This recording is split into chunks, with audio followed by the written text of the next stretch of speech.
32 years ago, history was made when our next guest, Carol Moseley Braun, became the first black woman to serve in the United States Senate. She was the sole black woman to serve in the Senate until 2017, when Kamala Harris was sworn in to serve as California's senator, and then again in 2023 when LaFonda Butler filled a vacancy after the death of Dianne Feinstein. There have only been 3 black women to serve in the Senate since Carol Moseley Braun. That is until today. For the first time ever, 2 black women will serve in the Senate at the same time. Lisa Blunt Rochester of Delaware and Angela Alsobrooks of Maryland. Do you solemnly swear that you will support and defend the Constitution of the United States against all enemies, foreign and domestic, that you will bear true faith and allegiance to the same, that you take this obligation freely without any mental reservation or purpose of evasion, and that you will well and faithfully discharge the duties of the office upon which you are about to enter, so help you God? Congratulations, Senators. Congratulations.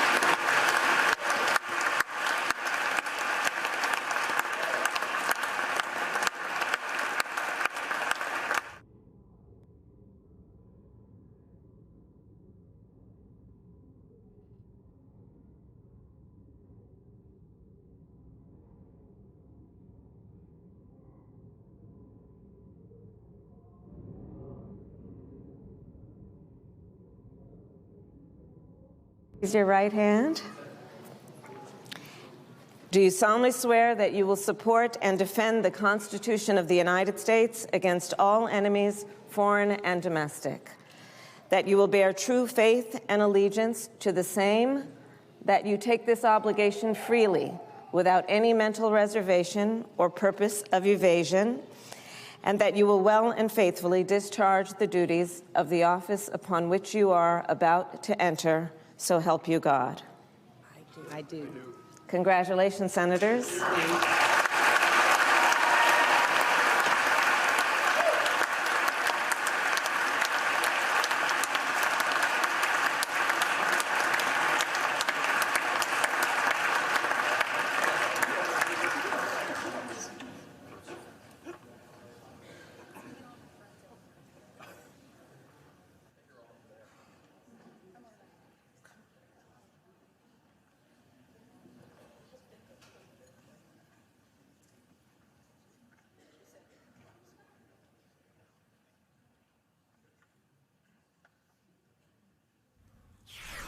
Joining us now is former Democratic Senator Carol Moseley Braun of Illinois. Senator, it is an honor and a pleasure to see you here tonight, to have you here in studio. I know you were at the Capitol today. Tell us, we saw it on TV. Tell us how it was in the room. Oh, it was wonderful to be here. I'm just so excited about what's going on in the Capitol now. I can't tell you, I was beside myself. I didn't get a chance to actually be there for the swearing in, the actual taking of the oath, but I was there with their families, and I'm so proud of these 2 women.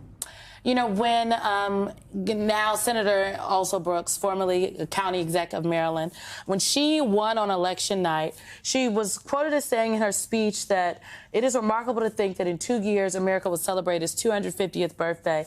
And in all those years, there have been more than 2,000 people who have served in the United States Senate, and only 3 have looked like me. When you sat down, you said, "Oh, has it been 32 years?" And I'm like, "Yes, it has been 32 years." The fact that it took 32 years, and we are only now at a point where only the first time where 2 black women are serving consecutively. These are the history. This arc is remarkable, but it is also, I think, slightly disappointing because, and you're like, why is it disappointing? It's disappointing because there are young people out here like myself who wonder, why does it have to take so long? Well, as we said before we got on camera, he works in mysterious ways. Yes, he does.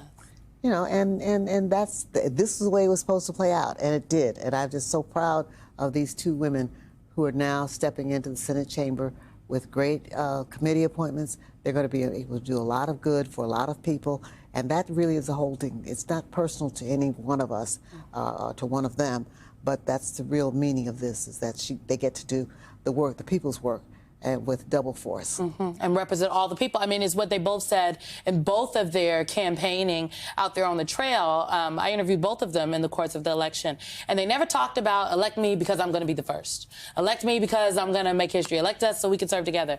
They talked about the focus and the work of the people. And when you first came into Congress, I mean, you were a part of a historic class in that Congress yourself. Well, all the women, right? Yeah. I was telling the story today that when I first got elected, there was no bathrooms for women.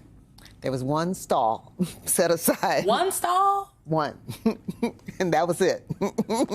So they were clearly not anticipating more than 1 or 2 people at most being there at any given point in time.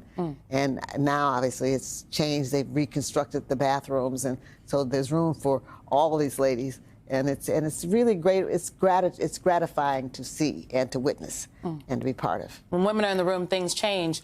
Maryland Matters had an article today talking about the Congressional Black Caucus and marked its historic first as his membership hits a record. They write, the Congressional Black Caucus celebrated a number of landmarks Friday, a record 62 members of Congress in the caucus, 2 Black House members from Alabama for the first time, and the historic first of 2 Black women elected to the same Senate class.